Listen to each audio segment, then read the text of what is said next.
जुलाई 1955 में Pan Am flight 914 ने New York airport से टेक ऑफ किया मायामी की तरफ, लेकिन ये फ्लाइट मायामी कभी भी नहीं पहुंची और इस प्लेन में 57 पैसेंजर्स थे और ये प्लेन 57 पैसेंजर्स के साथ ही हवा में गायब हो गया और लोगों को लगा कि ये मिस्ट्री कभी भी सॉल्व नहीं हो सकेगी। लेकिन 37 इयर्स बाद एक ऐसी चीज हुई जो मुमकिन नहीं थी। 1992 में फिर एक सुबह ऐसी आई, कराकस वेनेजुएला के एयरपोर्ट में एयर ट्रैफिक कंट्रोलर्स अपना काम कर रहे थे और उन्होंने एक बहुत ही अजीब चीज नोटिस की।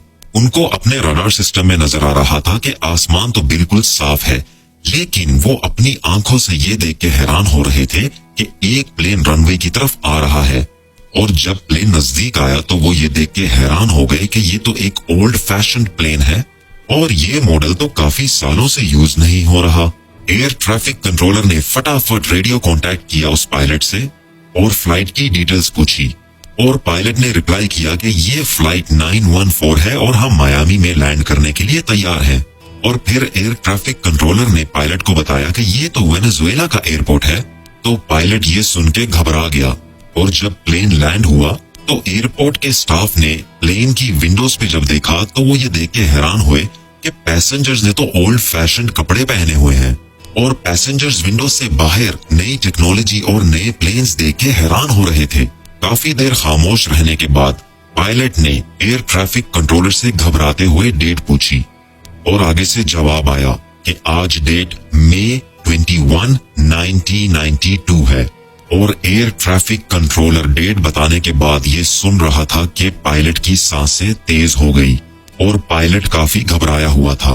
कुछ मिनटों बाद पायलट ने अपनी विंडो खोली और ग्राउंड क्रू से चिल्लाते हुए सामने से हटने के लिए कहा और कहा कि मैं यहाँ पे नहीं रुक सकता, हमें वापस जाना है। जब पायलट ग्राउंड क्रू को हटने के लिए बोल रहा था तो वो अपने हाथों से इशारा कर रहा था और उसके हाथ में कुछ पेपर्स थे और जाने से पहले उसके हाथ से एक पेपर गिर गया। इससे पहले कि एयरपोर्ट वाले कोई एक्शन लेते, पायलट ने टेक ऑफ कर लिया और एयरपोर्ट का स्टाफ उस प्लेन को बादलों में जाता हुआ देख के हैरान रह गए। एयरपोर्ट का एक स्टाफ भागता हुआ उस पेपर की तरफ गया जो पायलट के हाथ से गिर गया था और वो ये देख के हैरान हो गया कि वो 1955 का एक कैलेंडर था और काफी रिसर्च करने के बाद भी उनको ये नहीं पता चल सका कि ये प्लेन वापस कहां से और कैसे आया। उसके बाद से लेके आज तक उनको वो प्लेन फिर कभी नजर नहीं आया। अब ये टाइम ट्रैवल प्लेन को कैसे एक्सप्लेन करें?